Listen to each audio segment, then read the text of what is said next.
este nuevo encuentro. Quiero empezar deseándoles Hag Shavuot Sameach y con gran alegría de poder compartir con ustedes la charla hoy de la profesora Belkis Rogovsky en un tema por demás interesante, que es el conflicto que se convierte en abrazo. Son las contiendas entre hermanos que se ven en la Torá. Belkis es licenciada en Ciencias de la Educación y profesora en Enseñanza Media, profesora de hebreo y especialista en Ciencias Judaicas. Especialista en Diversidad Cultural con orientación judeoamericana. Fue profesora y coordinadora del área judaica en la Escuela Martín Buber, integró el staff del Departamento de Cultura de AMIA, dictando cursos sobre cultura judía y Kabbalah. Expuso acerca de la diversidad cultural en el Coloquio Internacional 2 siglos argentinos de interculturalidad cristiano-judeo-islámica en Buenos Aires. Docente de hebreo en la Escuela Monte Sinai en México, profesora de hebreo bíblico y en Exploring the Biblical Land of Israel and Teacher Group Instituto de Estudios Bíblicos de Israel desde el 2012 hasta el 2021. Belkis, quiero empezar agradeciéndote tu presencia entre nosotros. Es un honor poder tenerte entre nosotros y quiero agradecerte que puedas compartir con nosotros esta amena charla de hoy lunes. Te voy a pedir algo que quizás esté fuera de programa o que quizás vos lo pensaste por tu cuenta y ya lo incluimos o lo incluiste, y que hagas alguna reflexión sobre Shavuot, ya que hoy estamos en Shavuot.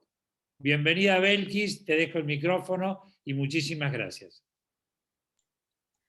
Bueno, buenas tardes a todos. Hag Shavuot Sameach. Gracias por haberme convocado. Creo que es la primera vez que estoy entre ustedes. Me alegro de ver gente conocida. Hola Nora, hola Pablo, que me acabas de mandar un chat. Sí, pensé que como era Shavuot hoy, y la verdad que no me había dado cuenta cuando arreglamos la charla, incluí algo de entrada cortito, porque me comentaron que la charla no tenía que ser muy larga, porque si no la gente se aburre, y como los que me conocen saben que yo digo las cosas directo viejo, acá está Marcelo que súper me conoce, que está dirigiendo. Querida Belkis, deseaba verte. Nos conocimos en el Instituto Hebreo de Chile hace muchos años, Rosy Gottlieb. Es verdad, me acuerdo de vos y me acuerdo de las cartas, Rosy, que me mandaste. Eras abogada, creo. Yo estaba trabajando en ese momento capacitando docentes en Chile. Bueno, vamos a empezar. Marcelo.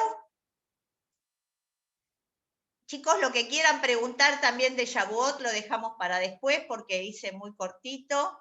No, aunque no lo crean, no podía colocar el power. Marcelo. ¿Ok? Bueno, ¿está así correcto?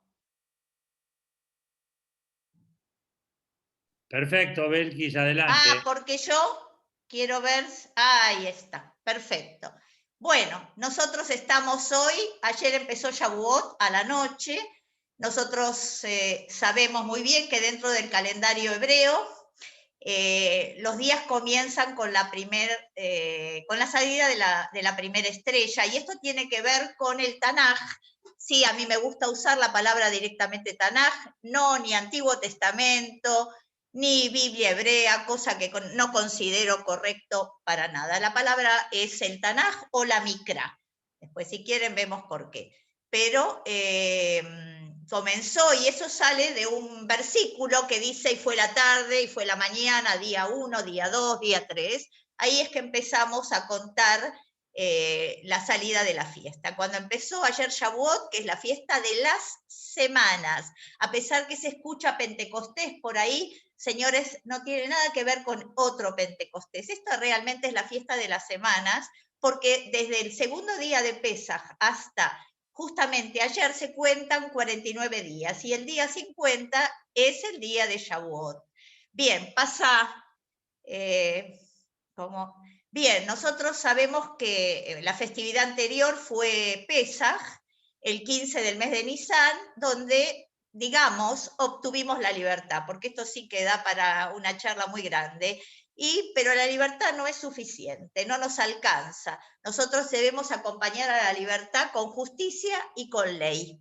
Y es por eso que, estando 3 meses en el desierto, no recibieron la Torá. Yo sé que voy a tirar abajo determinados conceptos, pero lo que recibieron fueron los 10 mandamientos, que en sí en hebreo se llaman Aseret Adibrot y no significan 10 mandamientos, señores, significan 10 alocuciones, porque la palabra diber significa alocución, porque lo que se entregaron son 10 cosas, de alguna manera, que se fueron diciendo. La primera, la segunda, la tercera, o se fueron diciendo. Por eso son alocuciones. Y esas alocuciones implican la ley, que fue diciendo, esto tenés que hacer, esto no, y todo así. Ahora, nos muestra una relación muy grande entre ambas festividades. Somos libres, es por eso que disponiendo de la Torá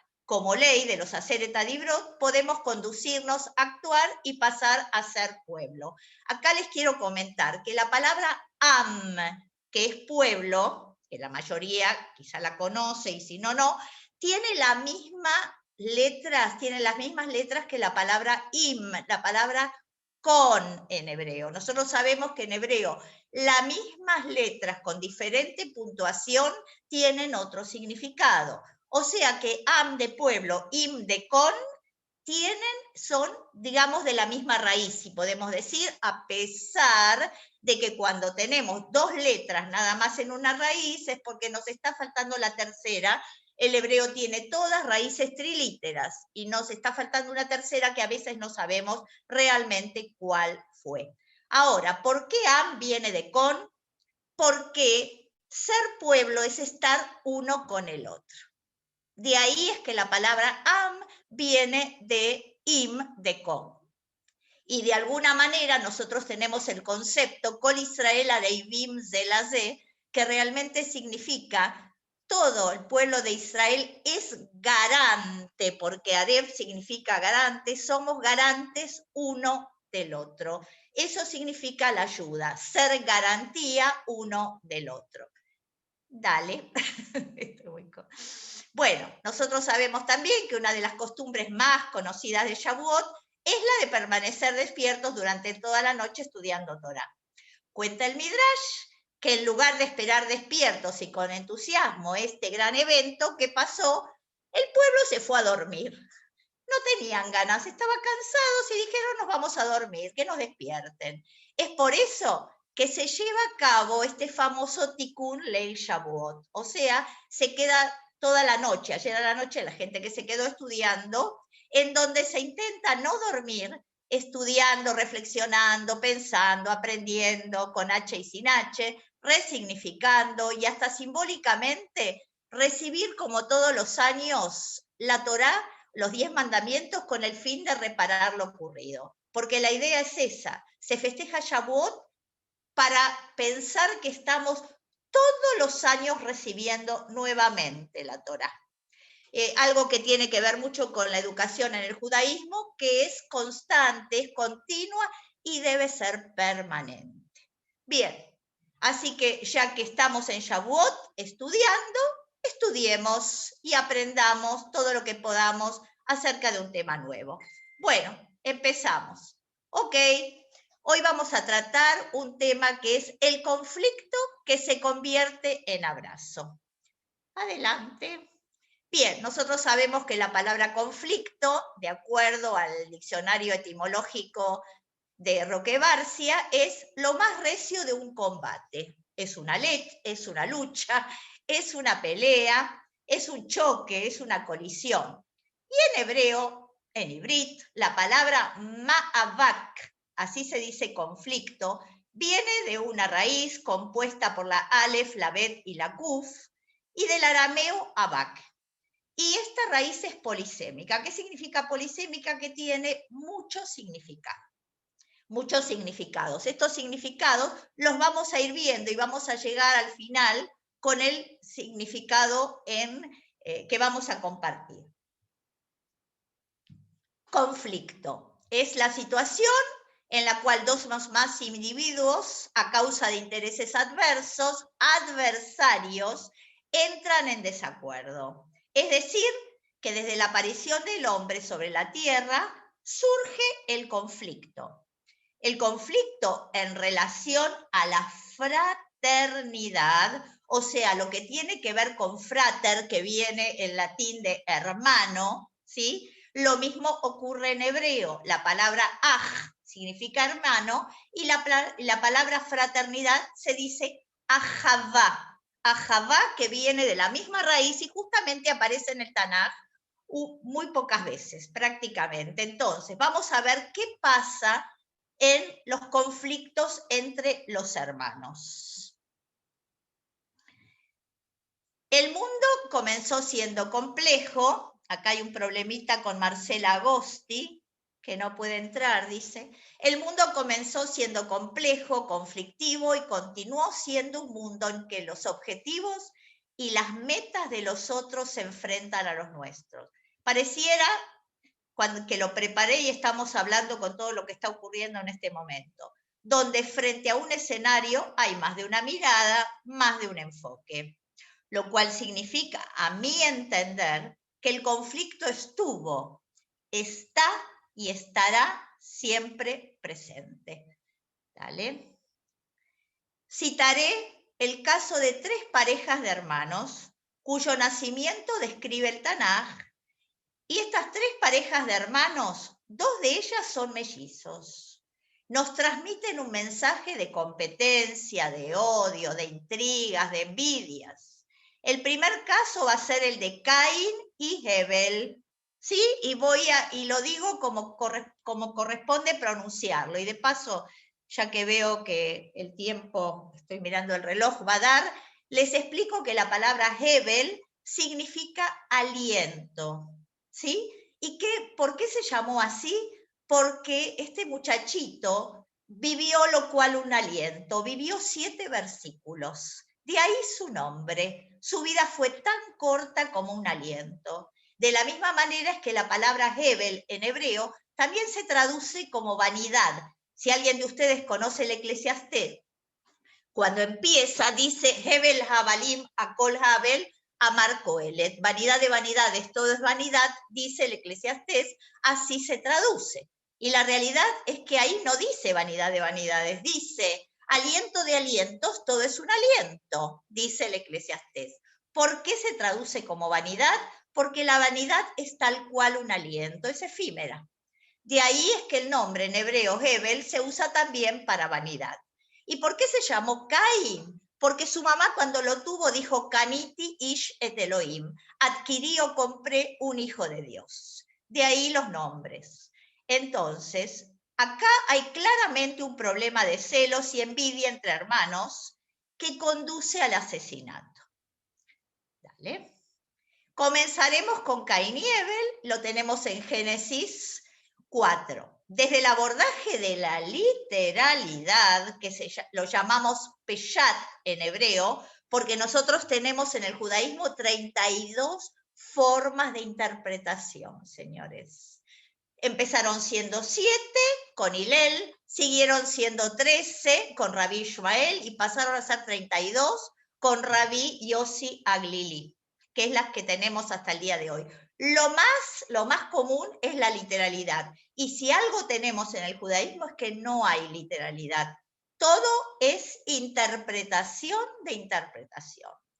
El conflicto surge precisamente por el hecho de que la jerarquía preestablecida se revierte, ya que Dios prefiere al menor y no al mayor. De la ofrenda de Hebel, Dios acepta las primeras y mejores crías, en tanto que rechaza de Caín el producto de su cosecha.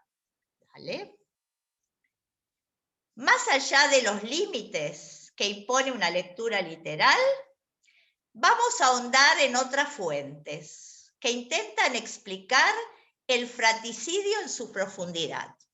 El libro del Zohar, que es uno de los pilares de la Kabbalah, junto con el Ba'ir y con el Sefer HaYetzirah, el Ba'ir el libro de la claridad y la Yetzirah el libro de la creación, uno de los pilares, se sostiene que los vínculos entre Caín y Hebel provenían de la Zuama.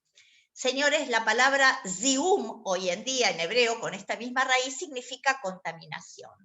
Esta palabra ya aparece en el Zohar, una palabra muy antigua, que son de las impurezas de lo infecto que según el tratado de Shabbat, les comento que el Talmud está dividido en tratados, ¿sí? Y que las hojas se dicen 156 A o B, anverso y reverso, puede aparecer con puntos también, 2 puntos, 1 punto.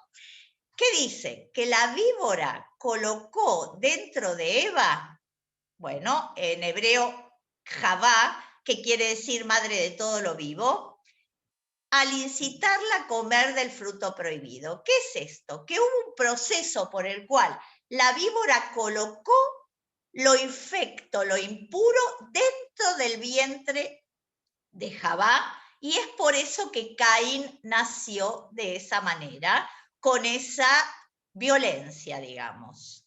Estas impurezas pasaron al cuerpo de Caín, estando aún dentro del útero de su madre, quedando infectado y afectado, lo cual lo convirtió en la persona que fue. Esta es una de las explicaciones. De esta exégesis, de esta explicación, se deduce que quizás Caín no pudo torcer este camino trazado con anterioridad, porque ya estaba marcado.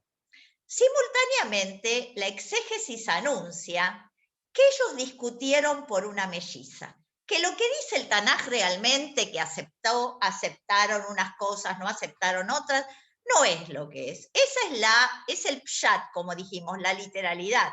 Si uno va al exégesis, vamos a encontrar que nuestros sabios de bendita memoria, que se llaman Hazal, dicen que Hebel había nacido con una hermanita, tenía una melliza, y ellos discutieron por esa hermanita. Uno decía, yo la tomaré, pues soy el primogénito, y el otro decía, yo la tomaré, pues nació conmigo. Y fue entonces que se levantó Caín y mató a Hebel. Dale. Esta elección de Dios enoja a Caín, y a pesar de tener una pequeña plática con Dios, en donde de acuerdo con algunas interpretaciones, Dios le expresa que la transgresión le acechará, dice el Midrash que Adonai le dijo antes, mirá, no hagas esto porque si no te la vas a ver mal toda la vida.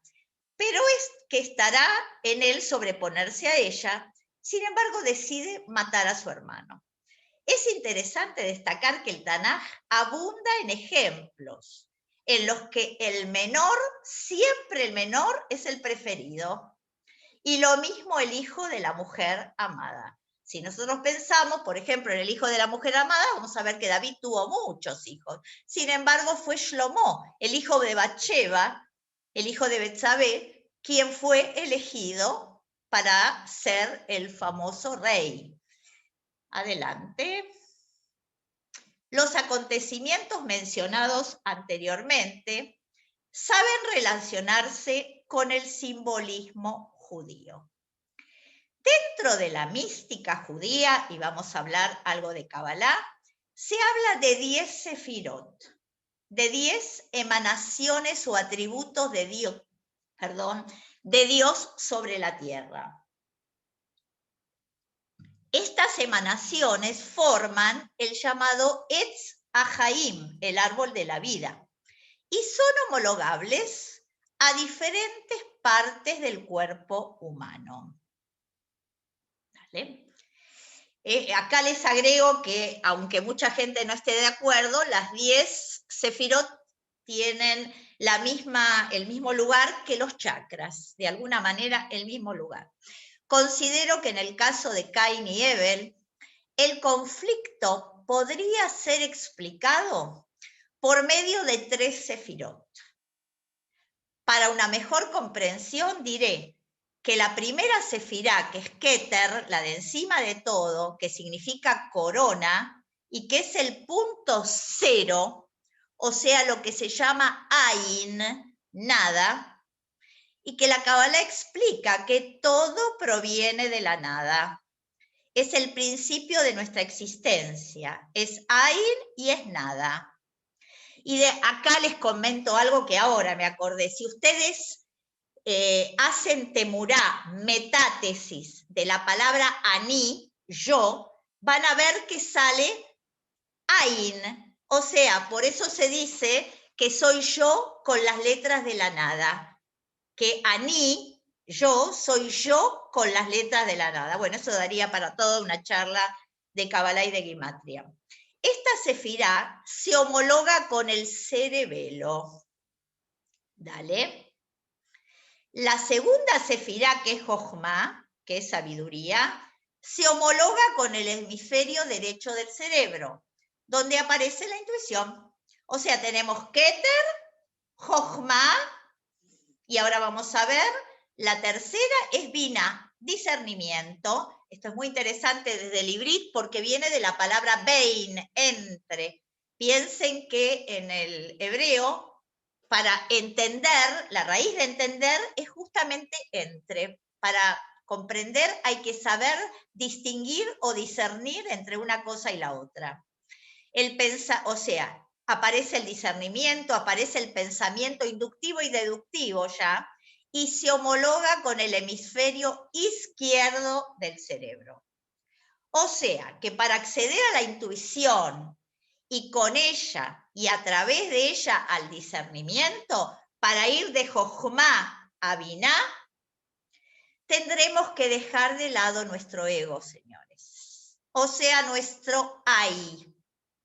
Y es lo que no pasó con Caín, que según Levinas, vamos a hablar de Emmanuel Levinas, el famoso filósofo, es lo que nos permite relacionarnos cara a cara con el otro. Y en este acto nos convertimos en humanos. Cuando nosotros podemos dejar ese ego, ese ay, ese yo, podemos ver al otro de otra manera. Evidentemente, a través de estas 3 sefirot no funcionó lo de ellos dos. Bien. Sigo. En Génesis, estoy tratando de leer lo que me escriben abajo también, es imposible. Bueno, en Génesis 37, del 27 al 30, el Tanaj nos cuenta el día que Tamar significa palmera, dio a luz, tuvo mellizos. No sé si recuerdan el caso, si lo leyeron alguna vez.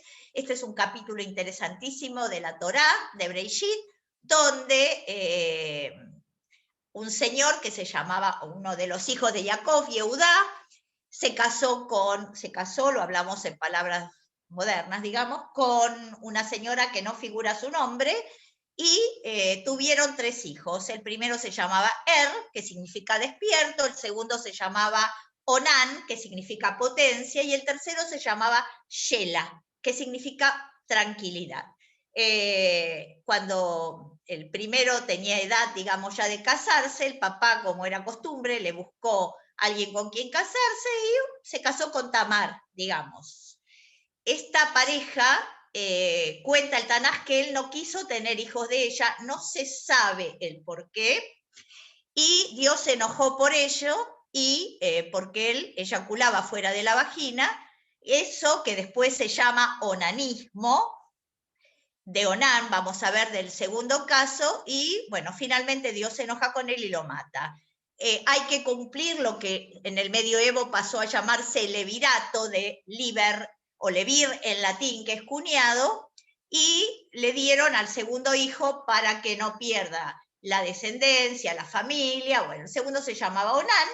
Onán no quiso tampoco tener relaciones con ella. ¿Por qué? Porque sabía que el hijo que iban a tener, de acuerdo con la ley, iba a ser del hermano muerto. Entonces, eyaculó nuevamente fuera de la vagina y de ahí salió onanismo, que es la palabra que usamos hoy en día, que la gente lamentablemente la confunde con masturbación, por ejemplo, pero no tienen una nada que ver con la otra. Bueno, viene el tercer hermano y el papá tiene miedo, Yehuda tiene miedo de que esta mujer fuera lo que después en el Talmud, después se llama una mujer, una Isha Katlanit.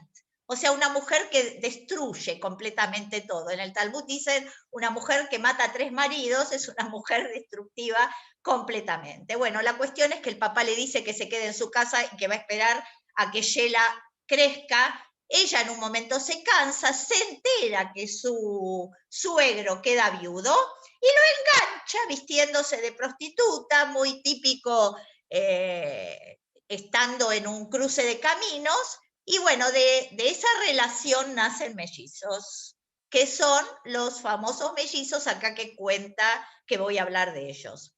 Al momento de nacer, uno de ellos sacó la mano y la partera le ató un hilo rojo, diciendo, salió primero. En ese momento el niño metió la mano y fue su hermano el que nació primero. La partera lo llamó Pérez. Pues dijo, te abriste paso. Luego nació el otro niño, el que tenía el hilo rojo en la mano, y lo llamó Zerach. Pérez del verbo lifrotz, irrumpir, y Zerach del verbo lizroach, resplandecer. Pérez se esforzó en el último momento para lograr la primogenitura. Adelante.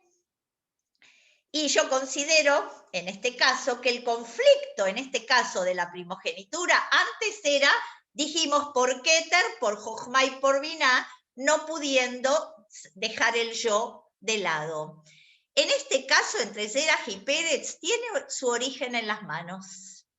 Dentro del árbol de la vida, la tercera y cuarta sefirá, Gesed, que es bondad, y Geburá, que es valentía, representan el brazo derecho e izquierdo respectivamente. Gesed representa la piedad, la misericordia, y Dios bajo esta sefirá es nombrado como Adonai. Es el Dios piadoso. Es la entrega, la generosidad, la energía que sostiene todos los procesos creativos, espirituales y materiales.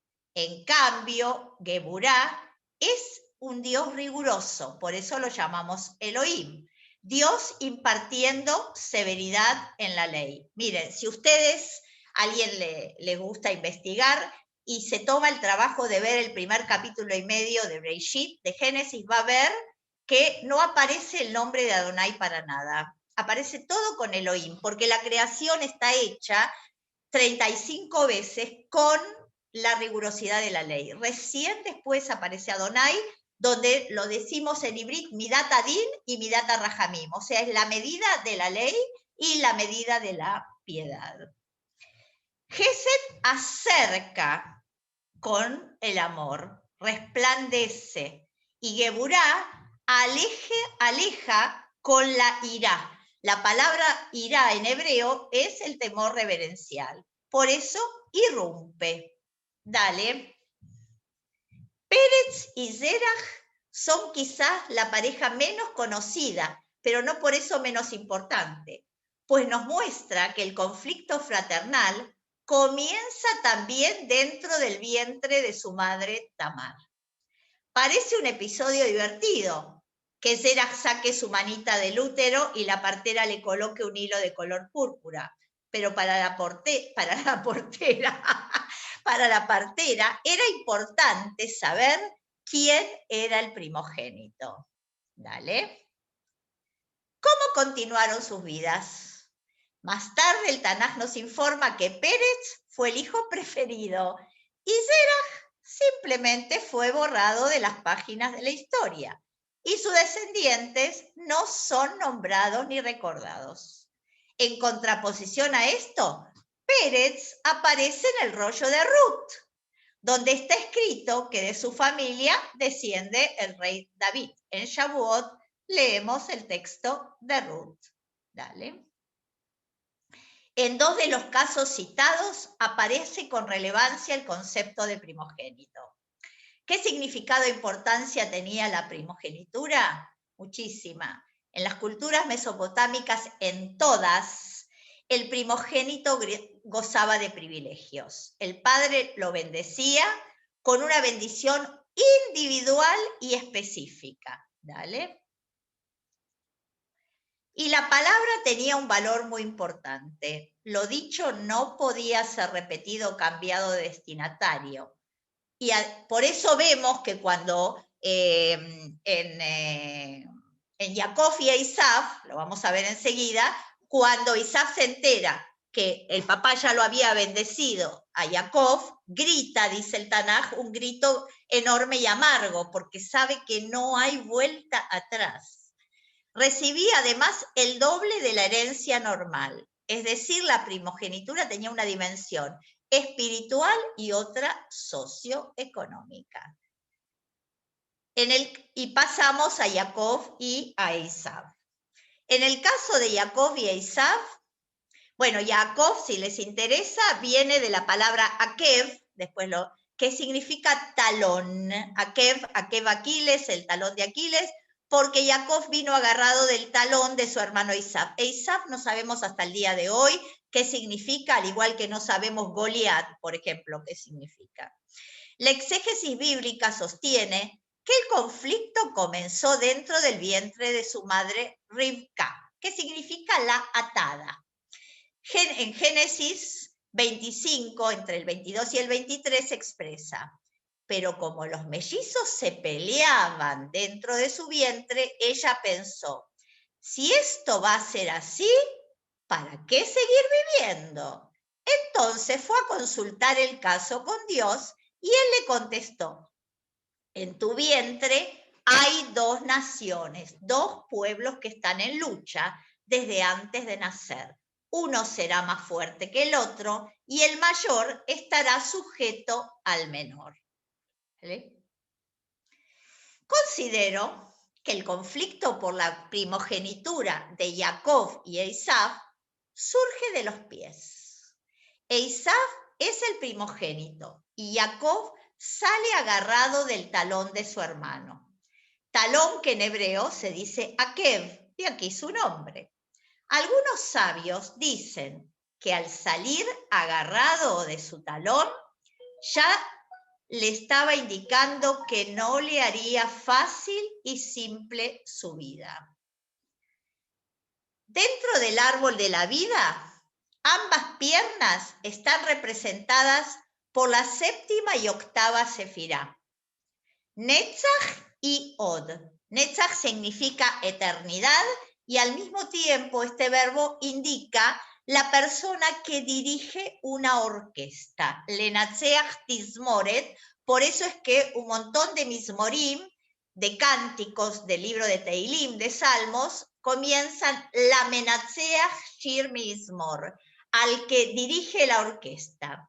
Y Hod, que significa majestuosidad, son las piernas derecha e izquierda respectivamente. Netzach vence los obstáculos, es firme, puede dirigir u orquestar tal como lo indican los significados de la palabra. Y Hod, majestuosidad, avanza continuamente. ¿Vale? Ambas piernas son consideradas las responsables del estado general del equilibrio del cuerpo. Son los pilares del cuerpo. Mientras Netzach reconoce, Hod concede. Una le permite a la otra. En el Talmud se dice que sin manos uno puede estar, sin pies no. Aquí uno vence al otro, aunque a través del engaño. El conflicto entre Jacob y Esaú podría estar relacionado con el reconocimiento y la concesión de la primogenitura. Y vamos a hablar un poquito entonces y vamos a relacionar todo esto con la ética. ¿Qué debería existir en las relaciones interpersonales que nos llevara a evitar o a disminuir los conflictos? Parte de la respuesta se podría encontrar en el pensamiento de Emmanuel Levinas, filósofo humanista para el cual la ética es la filosofía primera a partir de la cual se instala lo humano en nosotros. Completamente la idea de ética cambia de lo que conocemos de la filosofía común griega. El filósofo de Kaunas, porque nació en Kaunas, ¿sí?, sostuvo, en Lituania, sostuvo que la tragedia humana se origina con el olvido de la ética, la cual está basada en la responsabilidad por el otro. Saben que lo estoy leyendo y lo estoy como nunca juntando con lo que estamos atravesando o lo que está atravesando en este momento el conflicto en Medio Oriente, sin esperar reciprocidad alguna. Si no falláramos en la responsabilidad que cada uno de nosotros tiene para con el otro, los conflictos mayores y posiblemente con pérdida de vidas se evitarían. En este caso, solo a través de la justicia se llegan a solucionar los conflictos que son tan antiguos como la creación. Levinas enuncia que el lenguaje es el camino del contacto con el otro y que a través de ese contacto, del cara a cara, acá no puse, pero él lo llama de la interpelación, el otro te interpela, caerá el velo del egoísmo y podremos cumplir con el primer mandato de Dios de no matarás. Ojo, él lo llama no matarás. Nosotros sabemos que de acuerdo con los 10 mandamientos, lo correcto es no asesinarás. No es lo mismo matar que asesinar. Uno es con dolo y el otro no es con dolo. En el Tanaj dice al lo tirzaj, no asesinarás. El diálogo determina que el otro no me es indiferente, que su presencia me importa y me conmueve desde un principio. Y acá voy a aclarar que diálogo no es la charla entre dos personas. Señores, diálogo viene del griego dia, que significa a través, y logos, conocimiento. Diálogo realmente significa a través del conocimiento. Para Levinas, pensar ya no es contemplar como para los griegos antiguos. Es comprometerse, prometerse con.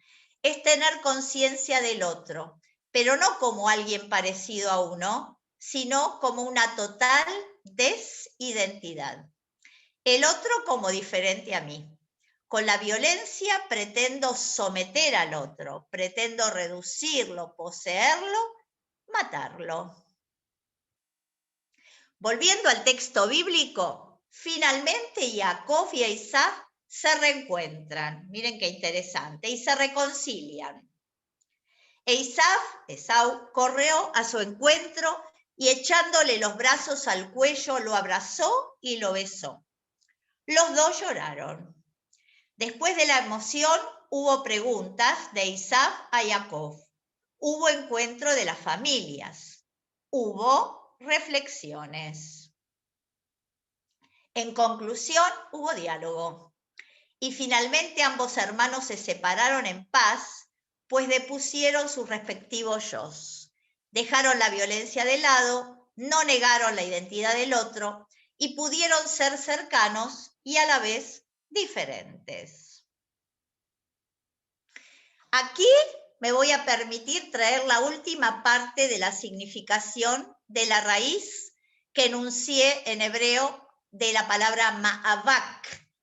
Fíjense, y esto es tal cual, en hebreo, toda palabra que tiene letras, cualquier letra, en este caso guturales, en cualquier idioma, que pertenecen al mismo lugar del aparato fonador, se pueden intercambiar entre sí. Miren, un ejemplo que doy siempre rápido en español. Yo digo moneda y sale de acá, no voy a entrar con los nombres desde la lingüística, ¿sí? Y cuando digo monetario, se reemplaza la T por la D porque sale del mismo lugar.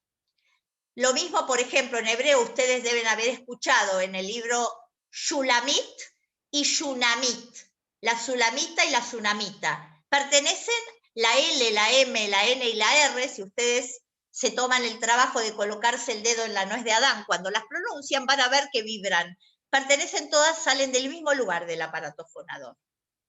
En este caso son las guturales y se pueden intercambiar. La Aleph, la Ain, la Ei y la Het.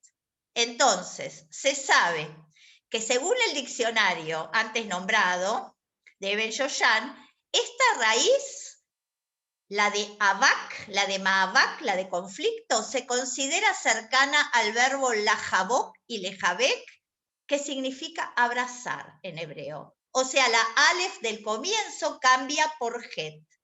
Solo varía una letra de la raíz. Cambia la Het por la Aleph, lo cual es perfectamente viable, pues las letras que salen del mismo lugar del aparato fonador son intercambiables. En este caso, ambas letras son guturales. El verbo lajabok, abrazar, o lejabek hoy en día, aparece escrito así tal cual en el texto de Génesis. Vayarotz Esav likrato vayejabkeu. Corrió Esav a su encuentro y lo abrazó. Es decir, ya en este capítulo, el conflicto, mediando el cambio de una letra, se convierte en un abrazo. La palabra Maabak, conflicto, se convierte en U-Javak, él abrazó.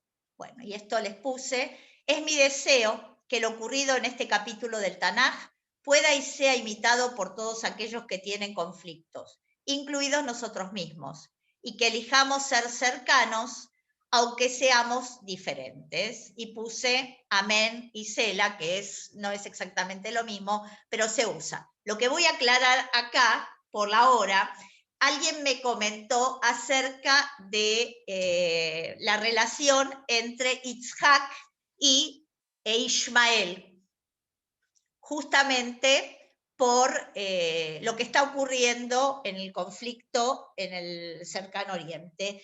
Y ahí yo comenté que no tiene nada que ver con esto, porque el problema que hubo entre Itzhak, que significa él reirá, y su hermano, o su medio hermano, Ishmael, que significa escuchar a Dios, se suscitó por los problemas que hubo entre Abraham y su señora. Nosotros sabemos que en el Tanaj hay un matriarcado perfecto, señores. También esto da para otra charla completamente, pero es un matriarcado perfecto. Las mujeres hacen y deshacen. Y en este caso se ve perfectamente que Sará, que al comienzo se llamaba Sarai, era el nombre de una princesa cananea de la zona, y después Sará, que significa ministra, porque era una mujer de armas tomar, la señora esta. Primero le dijo, como yo no puedo quedar embarazada, toma a mi sierva. ¿Sí? Ok, todo genial. Incluso el texto dice, a lo mejor voy a ser construida de ella. Eso es lo que dice en Ibrit, ¿eh? No dice, voy a poder tener un hijo, no. Usa Ulay y Bané Mimena, seré construida de ella. ¿Por qué? Porque la palabra ben, hijo, o bat, en hebreo viene del verbo libnot, construir. Los hijos son la construcción de la pareja. La cuestión es que cuando se entera que va a tener un hijo, le dice a Abraham, échala. ¿Y Abraham qué hace? La echa. Y por eso cuando uno va al exégesis, ve que algunos exégetas no lo justifican a Abraham para nada. Incluso lo llaman Vatrán, que significa en hebreo el que concede. Él concede cualquier cosa con tal de. Y otros lo quieren justificar diciendo esto, aquello, lo otro. Pero la relación entre Isaac y Ishmael tiene que ver con la relación entre Sará y su marido. Porque si ella no se hubiera interpuesto y hubiera aceptado que había dos hijos, no uno solo, incluso me acordé de algo y con esto termino, chicos, voy a decir como dicen en la radio, con esto redondeo. Cuando están yendo, cuando Abraham, gracias señora Plinic por lo que me escribió, muchísimas gracias, lo que dice, cuando están yendo al sacrificio, a la Akeidá, que Akeidá no significa sacrificio, Akeidá, señores, significa atadura. Rashi, bien dicho, uno de los exégetas más importantes, comenta lo que Dios le dice, toma a tu hijo. Y Abraham le contesta, tengo 2 hijos. Kajnaet binja, et yehidja, a tu único. Y él le contesta, ze yahid leimo, ze yahid leimo. Este es único para su madre y este es único para su madre. Kajnaet binja, et yehidja. Ashera afta, que amás. Y él le pone, y él le dice, los amo a los 2. Entonces Adonai le termina diciendo, et Yitzhak. O sea, le especifica al final. Hay todo un hilo de conductor que nos muestra que Abraham tenía clarísimo que tenía 2 hijos y a los 2 quería. Así que eso hay que tenerlo muy en cuenta. Bueno, Belkis, me gustaría hacerte algunas preguntas y dialogar un poco contigo. ¿Estás de acuerdo? Está bien, porque hoy no tengo clase ni teacher. Ah, muy bien. No, igual lo tenía arreglado. Belkis, en otras religiones se encargan de mostrarnos a los personajes bíblicos como los santos, como los héroes. ¿Por qué la Torá nos muestra a los personajes nuestros de esa forma, con lo bueno y con lo malo? Porque son seres humanos. El concepto justamente es eso, y lo dicen varios parshanim. Si fuéramos no humanos, nosotros seríamos perfectos. Y justamente el Talmud dice, Ein tzadik gamur, no hay justo completo. ¿Por qué? Porque justamente, de acuerdo con el judaísmo, tenemos que todos transgredir para saber reparar. A mí me encanta esa idea. Debemos todos transgredir para saber reparar. Por eso la gran diferencia entre el concepto de transgresión y pecado. La realidad es que el concepto que se usa pecado en español y que lamentablemente las malas traducciones lo traen, no es pecado en el judaísmo, porque pecado viene del latín pecum, que significa encontrarse con algo muy difícil y tener que saltarlo, tropezarse con eso. En el judaísmo el concepto no es para nada ese. El concepto de transgresión, que también es aveirá en hebreo, justamente de la labor de transgredir, es ese, que vos transgredís para poder reparar y para aprender a reparar, porque todo es reparable. En el judaísmo todo es reparable. Belkis, una consulta más. A ver, el título de esta charla era El conflicto que se convierte en abrazo. Y a mí me gustaría hacer una reflexión contigo acerca del tema del conflicto. Como pasó entre Sara y Agar, ¿vos crees que la competencia o el competir culpando a otra persona del conflicto es la base del conflicto? Espera, te voy a ser sincera, me pusieron preciosa charla donde se te puede seguir escuchando y no te escuché a vos. Bueno, yo te pido por favor de que no miremos el chat porque si no... Disculpa. Al final. Ani me pido tu perdón, dale. Ok. Lo que te decía es que el competir, así como culpar a otra persona del conflicto, así como pasó entre Sara y Agar, ¿te parece a vos que esa es la base del conflicto, el competir? No, no empieza con el competir. No, el competir es uno de los ingredientes, digamos, del conflicto. Porque si lo llevamos a lo que está pasando al conflicto en Medio Oriente, acá no hay competencia. Acá no hay competencia, acá hay poder, conflicto por el poder, que es, yo creo en este momento es uno de los más grandes conflictos que tenemos. La gente lucha por el poder, por estar arriba, por poder. No sé si la competencia, y ahora me gustaría ir, como soy yo, que creo que todo es palabra, y habría que ver de dónde viene competencia realmente. Competir, estoy pensando, no creo. Aparte te voy a decir una cosa, Sara, para mí, Sara y Agar no competían. Sara quizá competía. Yo no creo que Agar haya competido. Mirá lo que te digo. El nombre de Agar significa, viene del verbo leager, en hebreo emigrar, que usamos hasta el día de hoy, Hagirá. Y de ahí viene la palabra que llaman los musulmanes la égira. La famosa égira, Agirá, en hebreo viene de ahí. La pobre Agar fue usada, a mi gusto. Fue usada y después fue echada. La real cosa es que cuando estuvo en el desierto y ella pide por agua y Dios le da el agua, el nombre que ella le da a Dios es El Roí, Dios que me vio.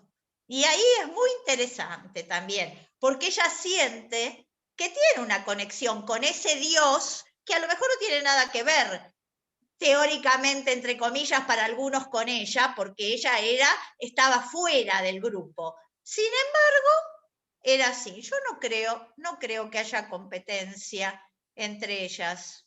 La que competía tremendamente debía ser Sara. Sí, porque ella era la oficial, digamos, entre comillitas. Ahora, Belkis, en todos los casos de los hermanos terminan perdonando. ¿Por qué no nos hablas un poquito de el perdón? Porque eso no me lo pediste. Bueno, te lo estoy preguntando. Yo me río. El perdón. ¿Qué querés que te diga? Semejante temazo, de repente preguntado, flor de palabra. Lo voy a juntar con Yom Kippur, con algo que tenga que ver con el judaísmo. Otra cosa que me encanta, nosotros dentro del judaísmo tenemos el concepto de que si una persona va y le pide al otro perdón, ¿sí?, por algo que hizo, y el otro no lo perdona, diga, va de nuevo y vuelve a hacerlo, y el otro no lo perdona, va de nuevo y no lo perdona 3 veces, la responsabilidad pasa al que no disculpa. A mí no me gusta hablar de culpa, reconozco, es una palabra que debe ser por tantos años de terapia, no me gusta. A mí me gusta el concepto de responsabilidad, aparte por lo que indica la palabra. Responsabilidad, aunque en castellano viene de responso, ¿no? En hebreo viene de la palabra aj. Fíjense, aj, que dije antes hermano, a aj se le agrega la reish y sale ajer, otro. Se le agrega la yud y sale ajarei, detrás. Y se le agrega la vav y la tav, que indican siempre en hebreo un sustantivo abstracto, y me da ahrayut, que es responsabilidad. O sea, es tal cual lo que dice Levinas. ¿Qué es ahrayut? Estar con el otro, que el otro te interpele, ocuparte del otro, ver el cara a cara del otro. Entonces, esa idea de que si no te perdonan, y bueno, pasa al otro, realmente. Ese es el... No sé si te contesté lo que me estás preguntando. Sí, me contestaste y voy a seguir sacándote un poco del eje central porque me parece que todo es conexo. Vos hablaste de ética. Primero quisiera que me digas cuál es la diferencia que hay entre ética y moral. Wow. Te la voy a decir desde el ibrit, no desde el español. Bueno. Bueno, la palabra ética viene de etos, de lo que es casa, digamos, eso en general la mayoría, alguien que vio algo de filosofía, sabe. La palabra moral la verdad que no sé en español de dónde viene, pero sí sé en hebreo. Y es algo que siempre me produjo una gran sorpresa, porque en hebreo se dice musar, si alguien, como moral. ¿Y saben de dónde viene? Del verbo leyaser, que significa atormentar. Atormentar. Mucha gente piensa que musar viene de Mem Samach Reish de Masoret, que es tradición, he escuchado decir, error garrafal, error garrafal. El Shoresh, la raíz es Yud Samach Reish. Leyaser, hasta el día de hoy, y Surim son penurias, tormentos.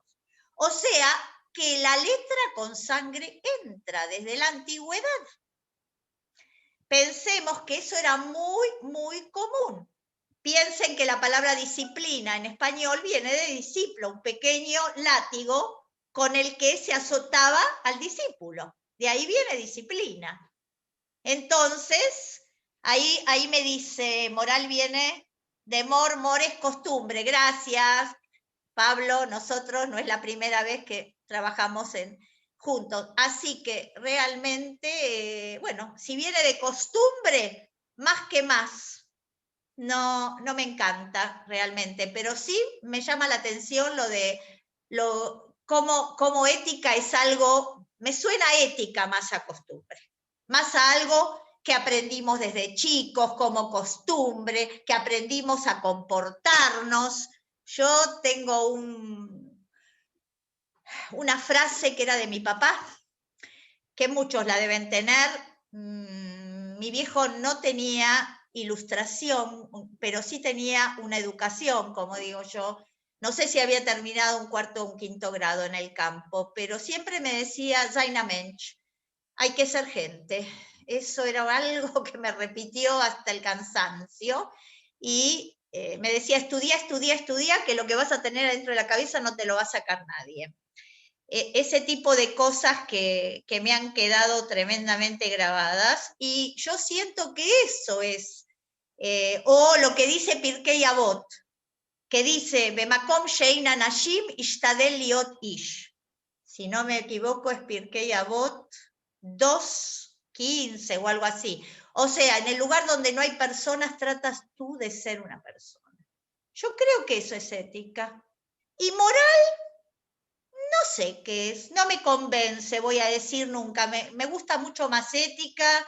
Si viene la moral de la costumbre, no sé. Tampoco sé qué es ser moral como se entiende hoy en día o cuando hablan de moralina. Para mí todas esas palabras son palabras, así, pero como con cáscara. Adentro nunca sentí que tuvieran, pero sí siempre me llamó la atención que en Ivrit el concepto de moral sea azotar.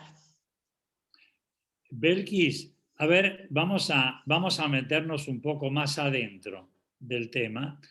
¿Vos te preparaste las preguntas? No me preparé nada. Estoy tratando de llevarte a un terreno. A ver, vos sabés que históricamente siempre hubo muchas corrientes donde se discutió qué es el judaísmo. ¿Sí? Se discutió qué es el judaísmo. Si vos lo pensás desde el punto de vista de los haredim, de los religiosos, te van a decir que es una religión. Y si vos lo vas a pensar desde otro punto de vista, para mí el judaísmo es un concepto de vida regido por la ética y por la moral. Tal cual. Bueno, por la ética. En este momento le sacaría moral. Para mí, el judaísmo no es una religión. Lo planteo en mis clases siempre. Acá hay un montón de alumnos míos no judíos, porque yo en este momento enseño al mundo judaísmo y todos mis alumnos no son judíos. Y siempre les digo que a ellos les venden una imagen de judaísmo que es el judaísmo, el prototipo. ¿sí? Alguien vestido con esas capotas y con esos sombreros y los shramlech y todo eso del año. Para mí el judaísmo es una forma de vida, es una pertenencia a un pueblo, es, les digo, no es religión y voy a decirles por qué. Porque la palabra religión en hebreo no existe, señores. Ahí está, Pablo lo está diciendo, yo lo expliqué muchísimas veces en muchas clases y lo vivo poniendo en mi face cuando alguien me pregunta. La palabra en hebreo religión no existe. Lamentablemente traducen dat como religión. Dat significa ley, está en el libro de Esther, significa dictamen, significa ley, pero no religión. La palabra religión viene del 1400 más o menos, religare, unir con. Nosotros los judíos no tuvimos que unir nunca nada con nada. Siempre estuvo unido, si lo piensan. Siempre estuvo unido. Por lo tanto, no es una religión. Por eso yo lo amo, particularmente yo considero que si algo tiene el judaísmo es el no dogma. Cosa que para los Haredim es dogmático. Y yo amo el judaísmo por no serlo. Porque si ustedes se ponen un poquito a pensar, el judaísmo tiene libre albedrío. Nosotros podemos interpretar. ¿Por qué el Tanaj se llama Mikra? Mikra del Ikro es el otro nombre del Tanaj. Porque todo es plausible de ser leído e interpretado. ¿En otro lugar se puede hacer eso? Uno agarra los evangelios, no puede leerlos e interpretarlos, como yo agarro un pasuk y digo, a ver, según tal y tal jajam, o dijo esto y el otro dijo aquel, y leo 50 exégesis y me quedo con una. Eso tiene el judaísmo, y para mí es apertura completa. Lo mismo que el hebreo. Creo que no hay idioma que me abrió la cabeza tanto como el hebreo. Belkis, te sigo preguntando. Contame, por favor, el tema de la relación entre Moshe y Aarón, a quien nombró gran sacerdote. El tema, a ver, tengo que pensar mucho. A ver, entre Pero yo sé que vos no necesitas ir a investigar. Todo eso es yom-yomí tuyo. Sí, es yom-yomí, pero a ver, Abraham y Aarón, Aarón y Moshe, ¿qué pasó entre ellos? Bueno, fueron dos líderes, los dos elegidos de la tribu de Leví. Uno fue el líder, digamos, básico, y del hermano salieron los Kohanim. O sea, salieron los sacerdotes, todos los demás que eran levitas quedaron como ayudantes del templo. Ahora, lo que hay que tener claro es que Moshe y Aarón también eran levitas. Ahora, si me preguntás algún problema entre ellos, desde los hermanos, no. El problema lo tuvieron con Miriam. El problema de los hermanos ahí estuvo con Miriam, si vamos a los hermanos. Miriam en un momento determinado se adelanta un día que Adonai les pide que les va a hablar, y ella se adelanta y le dice que Moshe se había juntado, casado, como ustedes quieran hoy en día, con una Isha Kushit negra, en el Tanaj. Ahora, sabemos muy bien que Rashi dice que si era Kushit, era hermosa. Sinónimo de Kushi es Yofi, belleza, ¿sí? Como la reina de Saba, que era negra y era hermosa, y otras mujeres más que en el Tanaj aparecen como Kushi, como símbolo de belleza. Bueno, ella estaba evidentemente envidiosa de Tzipora, así se llamaba la mujer, y bueno, y Adonai se enojó con ella tremendamente, a tal punto que tuvo un castigo. El castigo fue la famosa mal llamada lepra, que está traducida como lepra, tzaraat en hebreo, que dicen que suena más a psoriasis, tzaraat, suena más a psoriasis que a lepra, una enfermedad dermatológica, y sabemos que Moshe interviene por ella. Moshe interviene y ella tenía que estar 40 días fuera del mahané, del campamento. Ahí tiene la cuarentena. Y sin embargo, Moshe arregla con Dios por 7. Hacen un masá matán, una negociación y arreglan por 7 días y después Miriam vuelve al campamento. Pero ahí el problema no lo tuvo con Aarón, lo tuvo con Miriam. Y bueno, alguno diría muy común en una mujer, que se lava al hermano. Así que no se olviden que Freud, en todo el psicoanálisis, empieza a trabajar los problemas familiares y los empieza a analizar y de ahí saca todo el odio, la envidia, todas las ideas están tomadas del Tanaj. Hay varias explicaciones.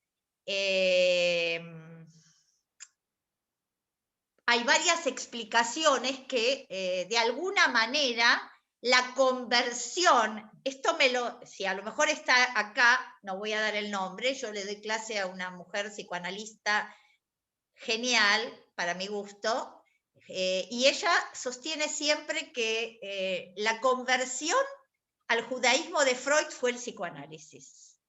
A mí me parece algo maravilloso. O sea, que él de alguna manera, nosotros sabemos que él no quería que se supiera que había usado tanto de judaísmo porque tenía miedo que se lo tomara mal y que no fuera aceptado todo lo que él había escrito. Pero él se basó completamente en el Tanaj, señores. Se basó completamente. Les digo más, la palabra halom, sueño, en hebreo tiene 2 significados. Una es sueño y otra es Ahlamá Meirá, curar. Es como la rapé. Por eso nosotros en hebreo decimos Ahlamá Meirá, que significa pronta, lo traducen como pronta recuperación, no es pronta recuperación, es que te cures pronto, lo que en la calle se dice Tillebarí. Así comúnmente se dice que estés sano, pero correctamente en hibrid se dice Ahlamá Meirá. Si ustedes compran una tarjeta en Israel para llevarle a alguien que está en el hospital o qué, no dice Tillebarí, dice Ahlamá Meirá. O sea que el shoresh, la raíz Het Lamet Mem, también es cura. Y él lo tenía re claro, yo creo que lo tenía re claro, porque Freud decía que los locos viven en un sueño y los demás soñamos. O sea que tenía clarísimo que la raíz de sueño era también cura. Eso es mío, ¿eh? Eso es mío y de mi Moredrey, que cuando me enseñó hace unos cuantitos años que el Shoresh quería decir también eso, yo me acuerdo que en un trabajo lo escribí. Prometemos no copiártelo y citar la fuente. Ahora, Belkis, otro tema. Los hermanos de José que lo vendieron como esclavo y después del conflicto vino el perdón y el abrazo de José. Ahí tenés otra vez el conflicto que se convierte en abrazo.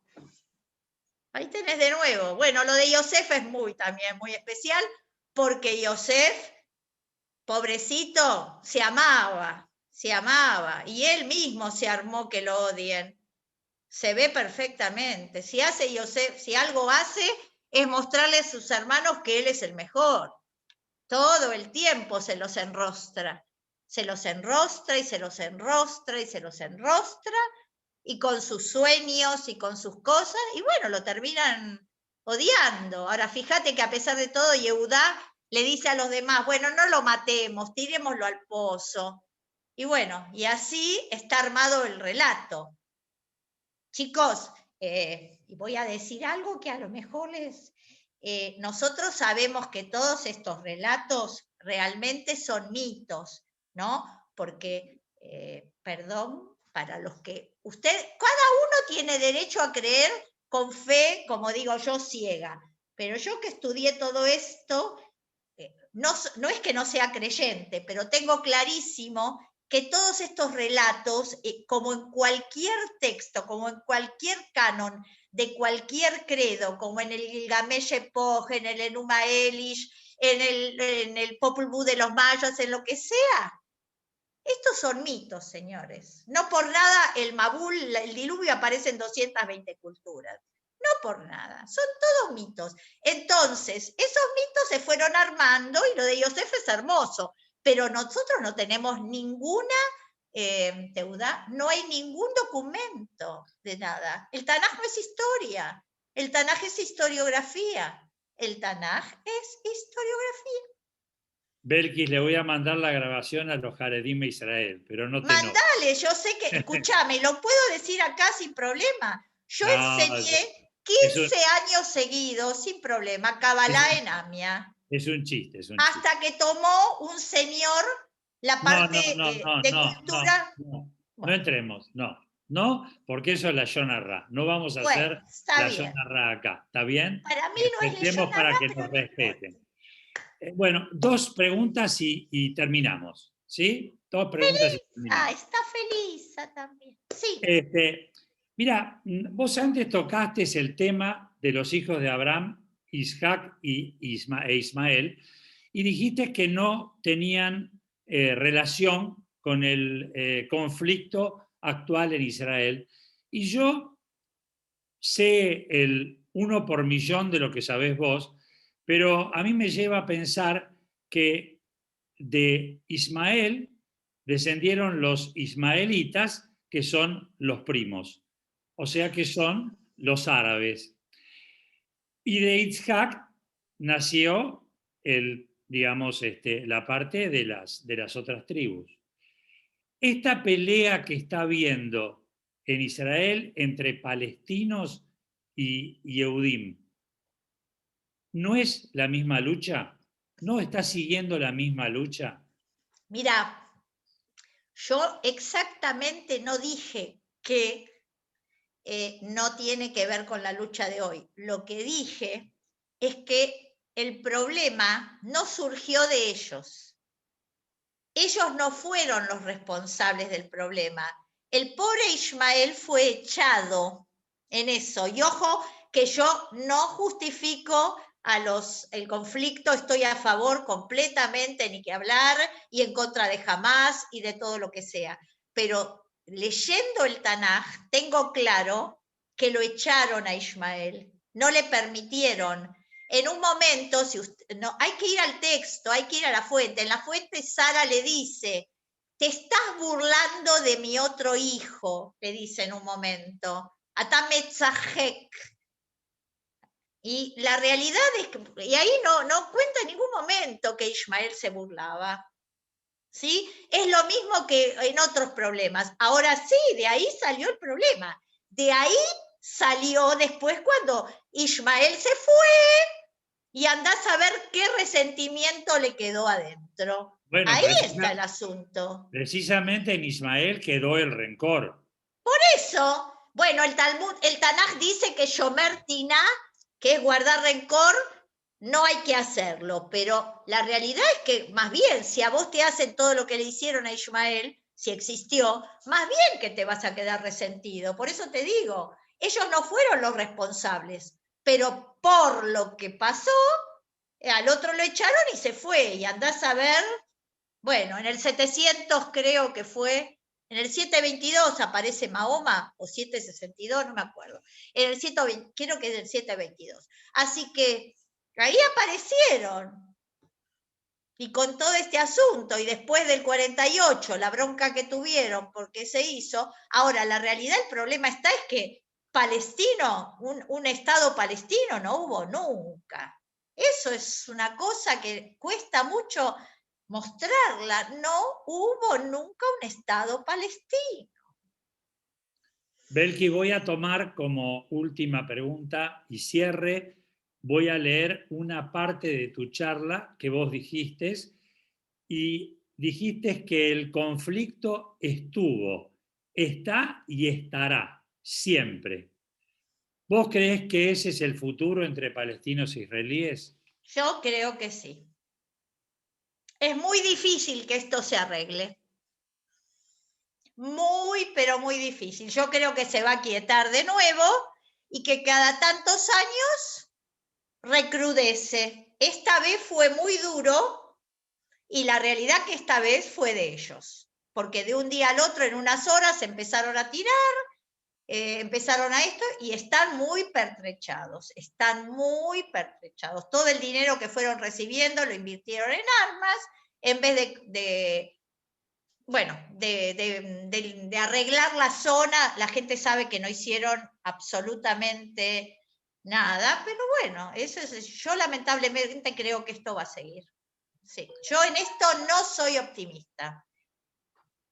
Belkis, muchísimas gracias por tu intervención, fue muy rica la charla, muy esclarecedora, y permitime que invite a todos nuestros amigos para el miércoles, para pasado mañana, que vamos a tener desde Israel hablando al doctor Mario Sinai, que a último momento cambiamos el título de la conferencia y el tema, porque realmente el momento histórico que estamos viviendo lo amerita. El doctor Mario Sinai va a hablar de Operación Defensa de las Murallas, qué está pasando ahora en Israel y hacia dónde vamos, y vamos a tener las reflexiones de él, un argentino que vive en Ashkelon, la ciudad más bombardeada de Israel en este momento. ¿Puedo decir algo? Por Que supuesto. acabo de leer en el chat? Disculpen, esto lo quiero aclarar. Un segundo. Excelente poder. Acá acabo de leer que los hijos pagan por los pecados de los padres. Quiero comentarles que ese concepto judaico no es. Ese bueno, concepto, no es nada más que el Tikkun Olam, ¿no?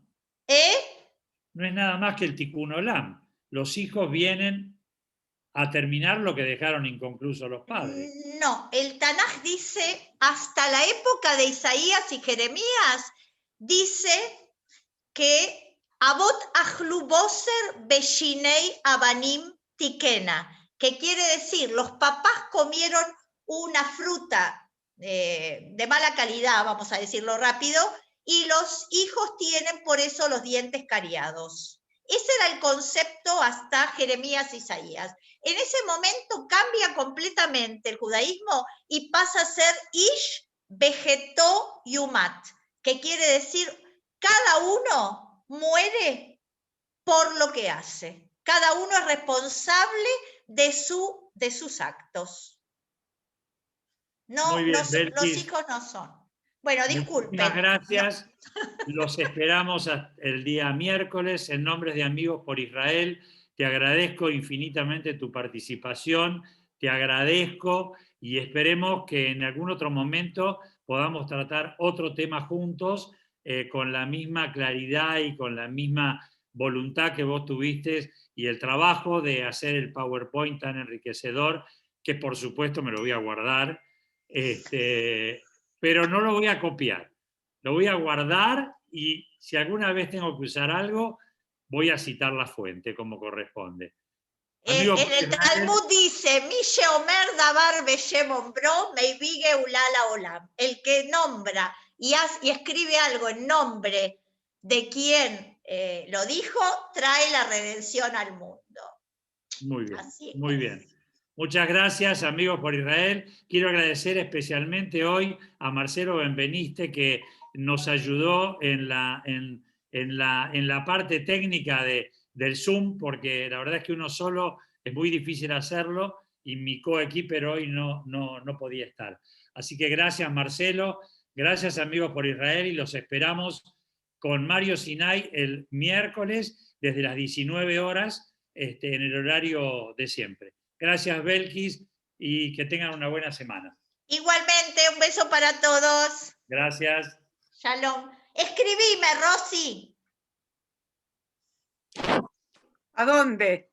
Cortá, Marcelo. Busca en Facebook Belkis Rogovsky.